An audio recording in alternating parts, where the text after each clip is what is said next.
Okay, episode 3 of the 1 to 64 scale drift projects video series. Last series, I was talking about the D-64 kits that I had, and I introduced the DKR kits that I had just picked up. I was unfamiliar with them at the time, but I've set both of them up, and so yeah, I have a lot more to say about them now. They were both decently easy to set up. I ran into some issues mostly because I'm impatient and I like to try to get things done as fast as possible, which is not a problem that everyone will have. So as long as you have some patience, these would be super easy to set up. And from my experience, they're extremely good at drifting and with minimal effort. And then I still have this Dash 64 kit that I got to set up. Still learning how to solder. I got a video from somebody on Facebook that's was very nice enough to make a video on how they solder their ESCs. So I'm gonna try to watch that over and over again and kind of prep to try to solder this and get this kit done.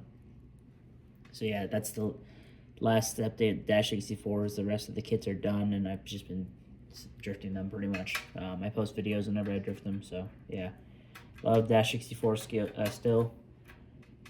That's that. So yeah, the DKR kits, this is how they come without the receiver, but they come everything soldered and wired, ready to go. You just need to get a battery, a receiver, and a transmitter, which was a pain, not a pain, it was a learning curve, I'll say. So you have to get a pretty expensive transmitter. The cheapest one I could find was the Noble NB4 Plus. Which is like minimum $300. The receivers are like $50, so it's not cheap. But if you get a good transmitter, you can use that for multiple different RCs, so that's not a bad thing.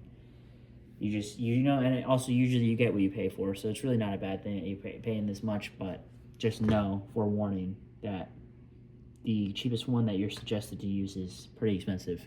Now, if you go on the 1 to 64 scale Drift Art International Facebook group, people use substitute ones. I've seen people use the Dumbo RC and the Hot RC substitutes with external gyros. And I'm sure it works, but I wanted something that I knew was going to be reliable and that drifted well. So this is what I went with. I went with the Noble MV4 Plus, like I said. And yeah, so that was the first thing I ran into when I bought the kits. Was I didn't have a receiver and transmitter, so I had to get into that, and I had to learn about different receiver and different transmitters.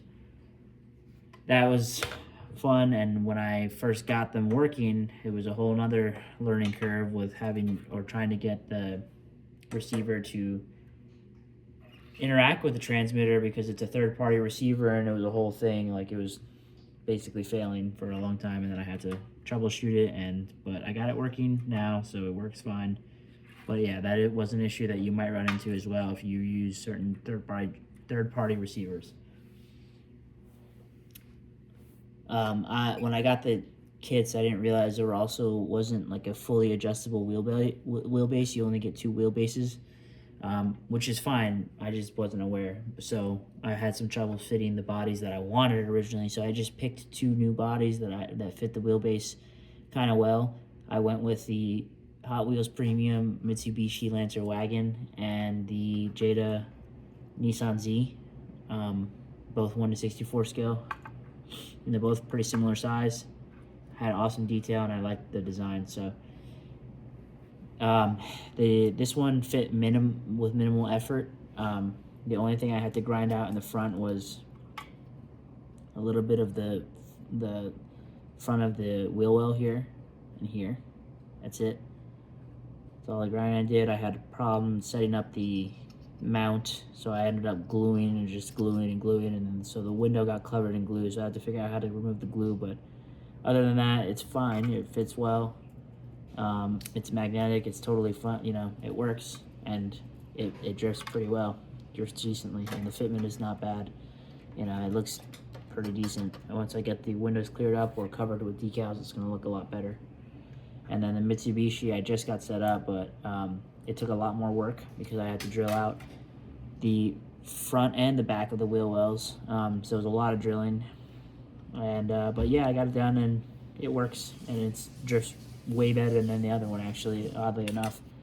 And it looks sick. So I'm happy with both of them, the way they turned out, and they both drift insanely good. I don't want to say they drift better than the Dash 64. I would say it's just a little easier learning curve with the DKR than the Dash 64, but you're capable of doing both, drifting both. I'd say equal levels. You just have to know what you're doing. So practice comes a lot into it.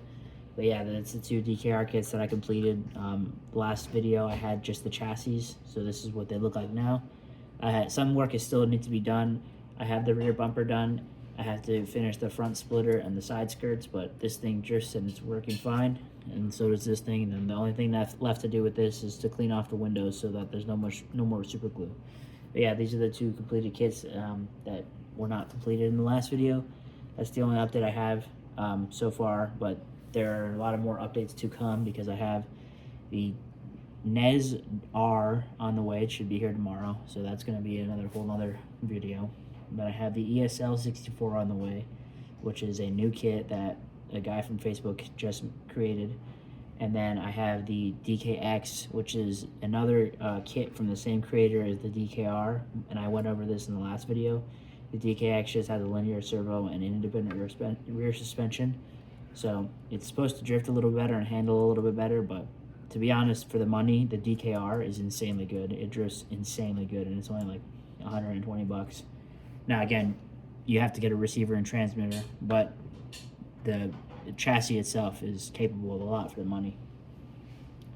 So yeah, those are the 2 updates to the 1/64 scale drift projects at the moment. A lot more to come with the three new chassis that are on the way, and then a lot more videos with the old chassis that I've already completed, because I'm gonna start drifting them even more now.